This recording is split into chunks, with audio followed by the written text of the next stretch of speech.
desde la Iglesia Pueblo de Dios en Carlos Espegasi, sin inventar nada nuevo, siendo directos, siendo lo mejor que podemos ser, porque lo más simple es escuchar, luego sentimos. Este es el espacio directo para un mensaje simple. Porque ya no hay diferencia de nacionalidad, ni de clase social, ni de sexo, porque todos somos uno en Cristo Jesús.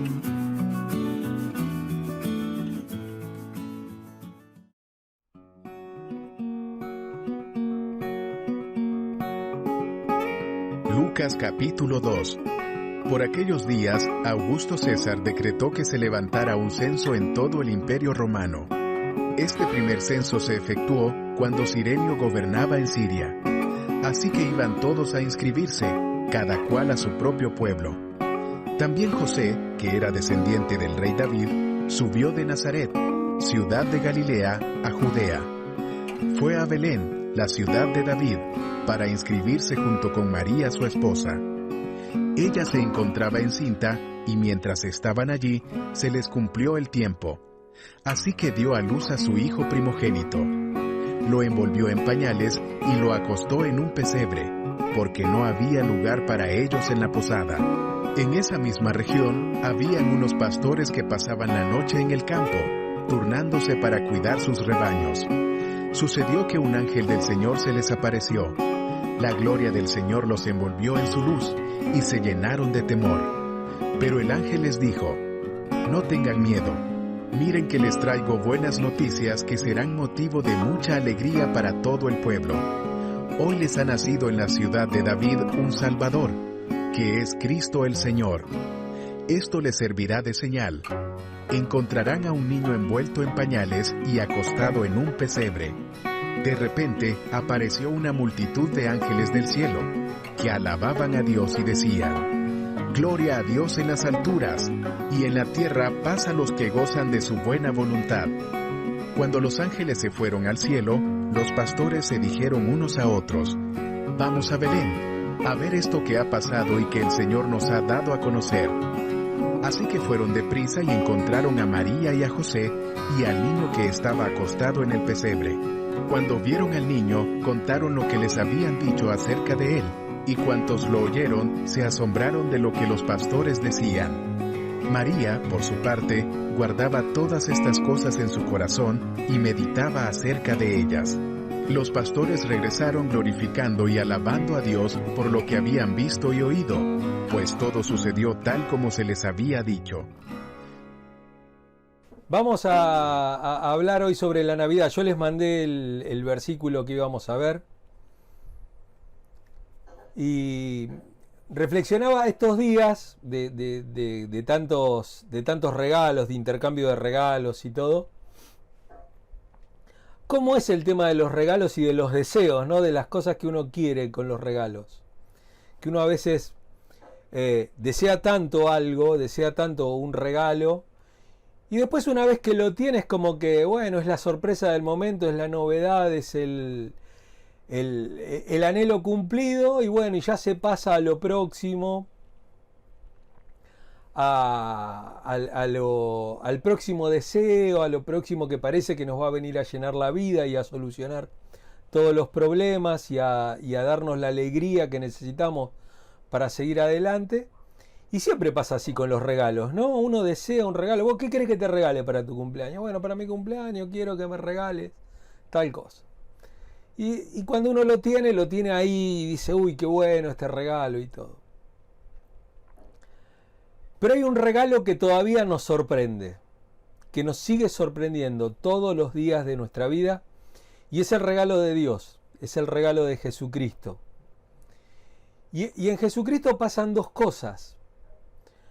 Hay un hecho histórico, que es el hecho de que un niño nació en Belén de Judea, en momentos del censo, ¿no es cierto? En la época del rey Herodes, en el año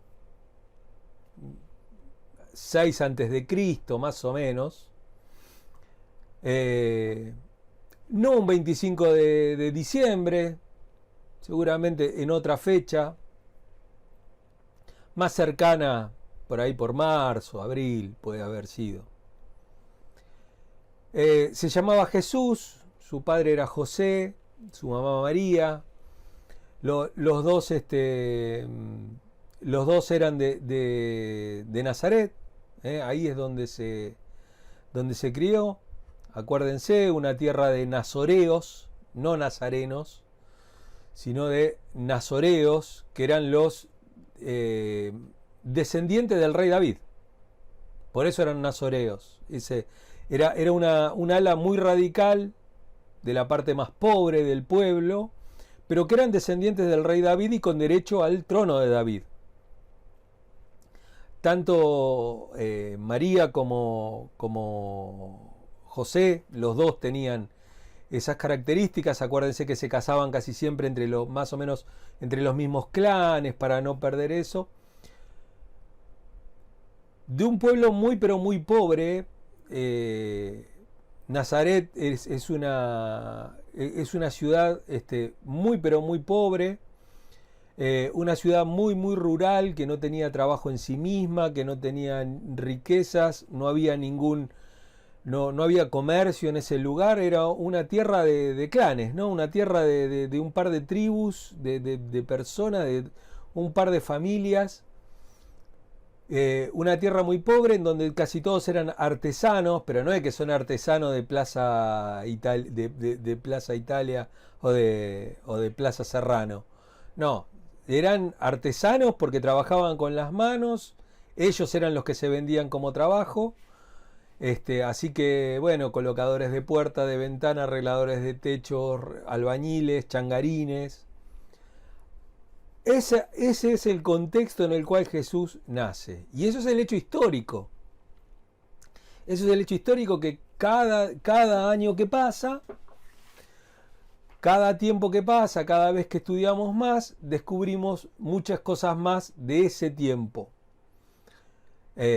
Gracias a Dios hoy ya no tenemos una idea tan romántica del nacimiento, sino que tenemos hechos más históricos, más potentes, ¿no? para pensar en Jesús. Podemos tener una imagen del Jesús histórico más acabada. Y por otro lado hay un hecho teológico. Y el hecho teológico es que en Belén, en la tierra de la promesa, en la tierra del rey David, nació el Salvador del mundo, el Dios encarnado, el Cristo, el Jesús. Jesús es Jehová salva, Jehová el Salvador. Y también Emmanuel, Dios con nosotros, ¿no? Este cumplimiento de las profecías del profeta Isaías, ¿no es cierto? De cómo cómo Dios se iba a encarnar. No había una idea muy acabada del pueblo. En el pueblo judío no tenían mucha idea de cómo iba a ser ese tema de que Dios se iba. Tampoco había una idea de encarnación. Lo que había una idea es de que iba a venir un Mesías, un Salvador. Y que vimos el otro día que un tipo de Salvador había sido Ciro. Y ahora venía un Salvador distinto. Como dice la epístola de los Hebreos, Dios, habiendo hablado en muchas oportunidades, por medio de sus profetas, por medio de sus acciones, por medio de lo que Él había intervenido, en este último tiempo, y cuando dice este último tiempo, dice definitivamente, nos ha hablado por medio del Hijo. Y ahí lo vemos a Jesús como esa manifestación final de Dios. Y acá tenemos estas dos combinaciones, ¿no es cierto? Nadie niega la parte histórica de Jesús. Jesús existió. Muchos hablan de él. Josefo, el historiador judío, habla sobre Jesús, habla sobre que él nació. Muchos otros, primer siglo, segundo siglo, tercer siglo, dan testimonio de que Jesús realmente existió, que no es una leyenda, que no es una historia. Pero eso no es lo importante, porque muchos lo conocieron, muchos lo vieron, pero pocos aceptaron que ese chico, esa idea que tenemos a veces también muy, muy romántica del Jesús Che Guevara, ¿no es cierto? El capitán, el comandante que anda por ahí, que mucha gente tiene esa idea de Jesús. A esa revelación le falta la revelación final, le falta la revelación de que Jesús es Emmanuel, es Dios con nosotros. Es el Dios eterno que se hace hombre y que nace en un hecho histórico. No es simplemente una historia para que nosotros veamos que Dios... No, Él se encarnó y vino y habitó entre nosotros, y los que estuvieron con Él en ese momento lo vieron lleno de gracia y verdad, llenos de la gloria del Padre, llenos de la gloria de Dios, vieron la gracia de Dios encarnada en una persona, en un Cristo, y es algo que es un regalo de parte de Dios. Es el mejor regalo, el más grande regalo, el último, el final, el definitivo. No hay otro regalo más que ese. No se puede esperar otra cosa más que esa. No hay nada que esperar. Por eso Hebreos también nos va a decir que quien tenga por inmunda o pisotee la sangre de Cristo, o sea, la muerte, que no la crea y todo, si uno hace eso, no queda más formas de perdonar los pecados, porque ese es el regalo definitivo de Dios. Ver a Jesús como un regalo de parte de Dios, como el regalo definitivo, que soluciona todos los problemas, es ese regalo prometido, por el cual no hay que andar peleando como en la película del regalo prometido, ¿recuerda? Que había que pelear por el último muñequito de... Jesús es una persona, Jesús es el regalo de Dios, Dios se da todo en Jesús. Dios nos dice, Filipenses, capítulo 2, el verso 5, ¿no es cierto? Nos habla precisamente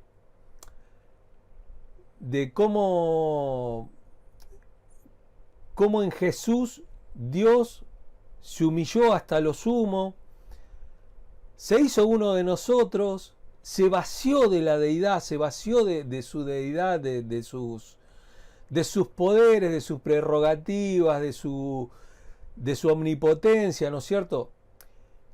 Y me gusta algo que dice Eduardo, y no sé si lo dice en alguno de sus libros o lo he escuchado en alguna de sus prédicas, nuestro amigo Eduardo Tatangelo. Él dice, en Jesús, Dios eligió no poder. Dios eligió no poder. Nosotros hablamos de poderes cósmicos, hablamos de poderes de esto, de poderes del otro, y realmente Jesús es el no poder. Es el no derechos. Él no reclamó derechos, ni prerrogativas de sangre, ni estimó ser igual a Dios como algo a que aferrarse. No estimó que era omnipotente y que podía, si tenía hambre, podía convertir las piedras en pan. No, si tenía sed, podía convertir el agua en vino, o podía hacer vino de la nada también. Cuando tuvo sueño, no hizo un pase mágico y dijo, bueno, estoy fresco como una lechuga otra vez, sino que se negó al poder, se negó a todo aquello que él podía, y todo aquello que él podía se lo negó, y tuvo que dormir, tuvo que descansar, tuvo que soportar.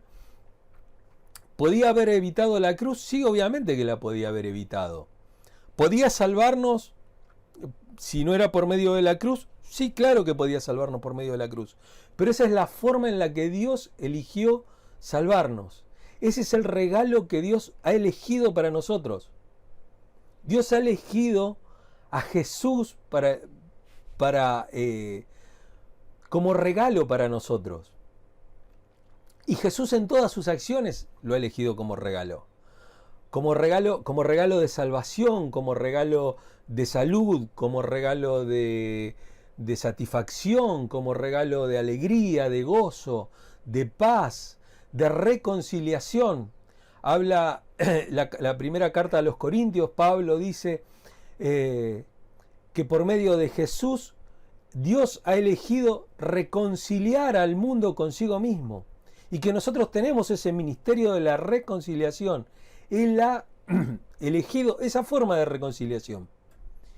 Y es un regalo perfecto, es un regalo que cada día nos tiene que sorprender. No nos tiene que sorprender el 25 de diciembre. Ni tenemos que simplemente pensar en el pesebre o pensar en eso, sino pensar en todo lo que Jesús significa. Fíjense qué texto hermoso, ¿no? Nos habla de Belén, ¿no? De Belén, que significa casa de pan, una casa donde se hace el pan.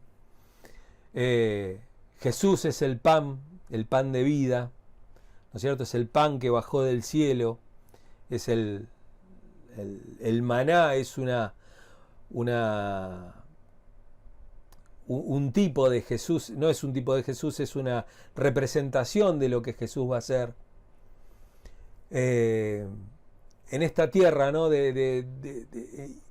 Y rodeada no por los reyes, no le avisa esto a los reyes. Acuérdense que lo que nosotros llamamos reyes magos no estaban acá. Muchos ponemos a los reyes magos en el pesebre, cosa que está mal, porque no tienen que estar ahí. Estuvieron tal vez un año más o menos, o 2 años después en la casa, en Nazaret. Posiblemente todos esos regalos que recibieron, todo eso fue vendido, fue cambiado, y eso fue lo que financió también el viaje de José, María y Jesús a Egipto, ¿no es cierto?, para salvarlo de la mano de Herodes. Y vemos también algunas cosas muy interesantes con respecto a este regalo. Primero que Jesús nació en la pobreza y rodeado de los pobres de la tierra, los pastores, ¿no? Estos pastores asalariados cuyas ovejas ni siquiera eran propias, porque nadie que tenga ovejas propias iba a estar a la noche cuidando las ovejas. Siempre había un asalariado que lo haga, ¿no? Siempre hay alguien más pobre que uno para que haga las cosas que a nosotros no nos gusta hacer.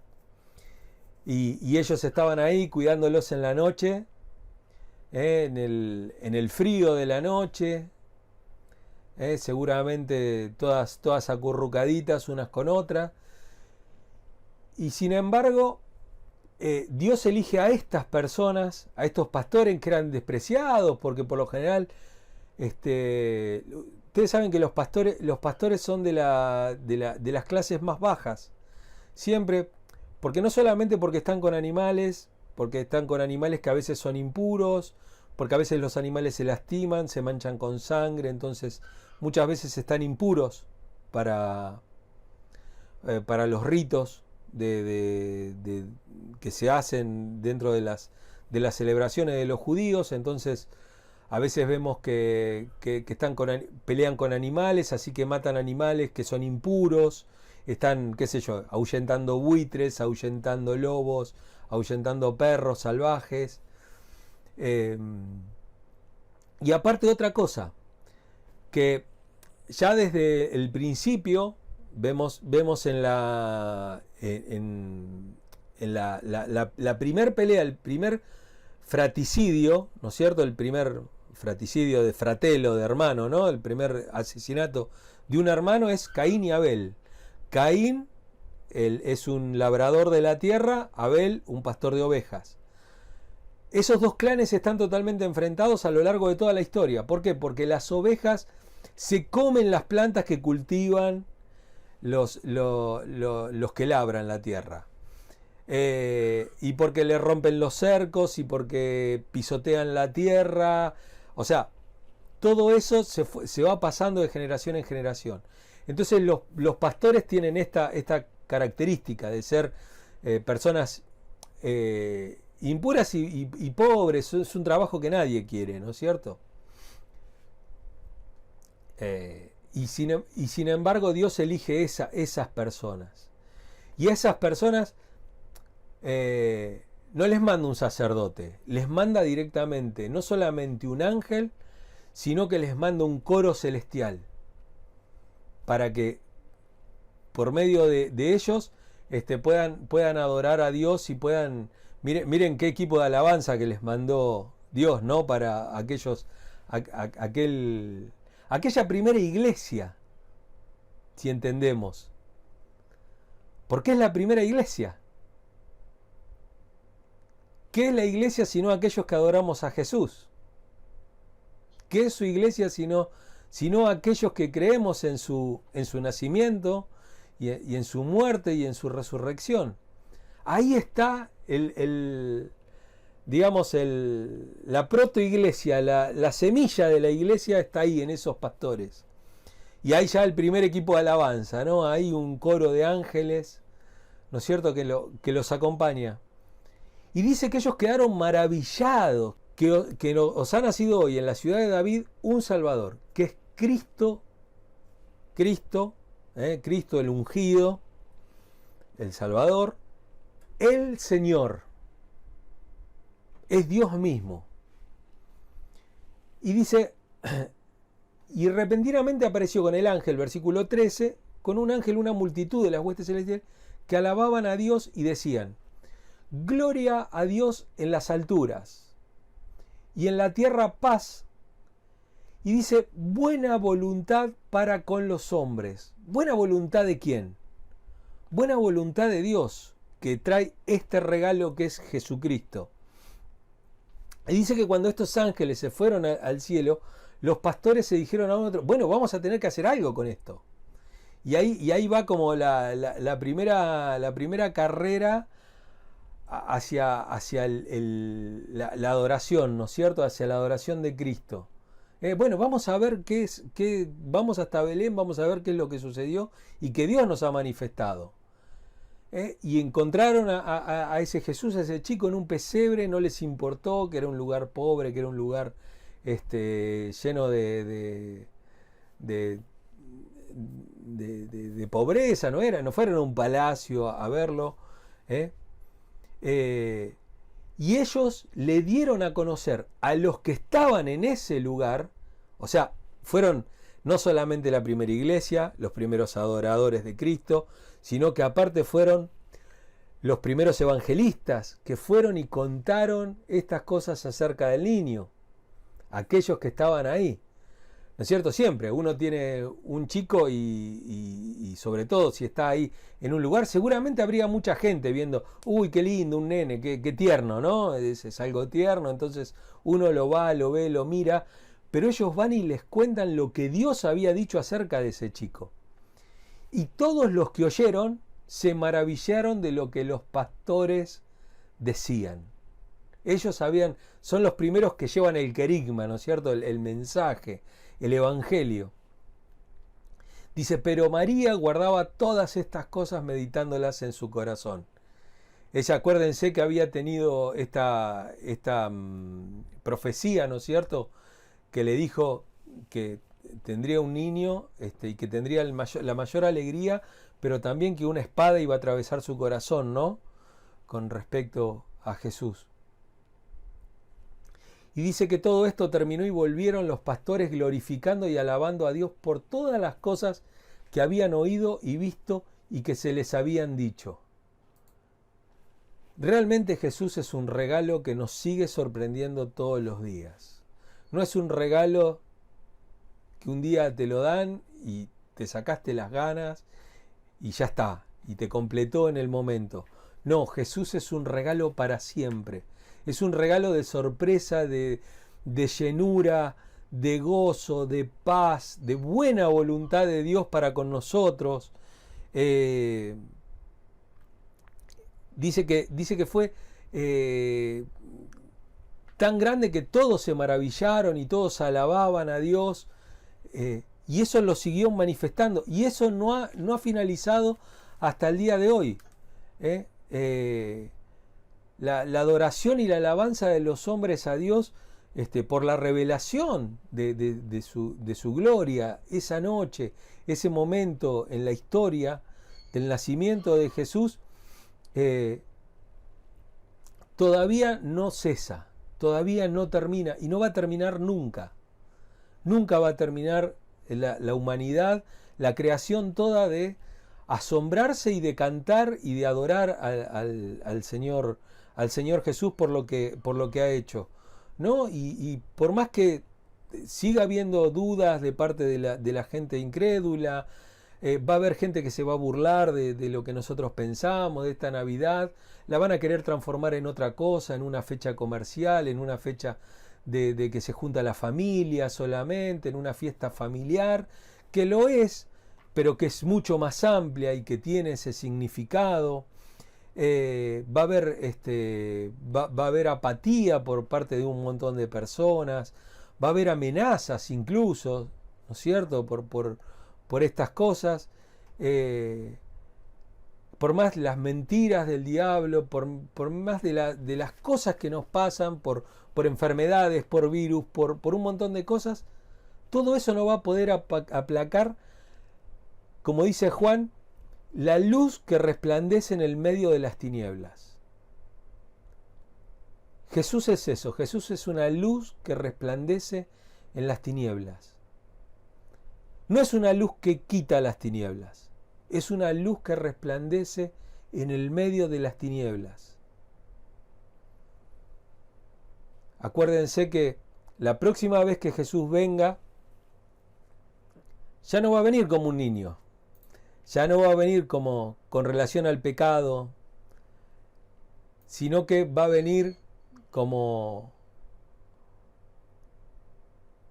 dice Hebreos capítulo 9, verso 28, dice: así también Cristo fue ofrecido una sola vez para llevar los pecados de muchos, pero aparecerá por segunda vez, ya sin relación con el pecado, para salvar a lo que le esperan. Nosotros lo esperamos ansiosamente y damos gracias a Dios por este regalo inmerecido, este regalo de gracia, de perdón y de buena voluntad de parte de Dios para con nosotros. Que estas fiestas sean eso para nosotros, que tengan esa característica, que el centro de todo sea Jesús, y que ahora la semana que viene va a ser el año nuevo, ¿no es cierto? Pero realmente no cambia nada, porque el regalo de Dios, Jesús echó a andar el reloj del final de los tiempos el día en que resucitó y se fue al cielo a prepararnos una morada para nosotros. No cambia nada. 2020, uy, qué año malo, que se vaya, que no vuelva más. No, obviamente que no va a volver más. Pero el día 1 de enero no va a haber nada nuevo bajo el sol, porque todo aquello que podía ser ya fue en Jesús. Así que esperamos el cambio definitivo para que esto mortal, esto que se gasta, esto que peca, esto que se ensucia, se revista de gloria, se revista de gracia cuando vuelva Jesús, cuando vuelva de nuevo el regalo de Dios. Amén.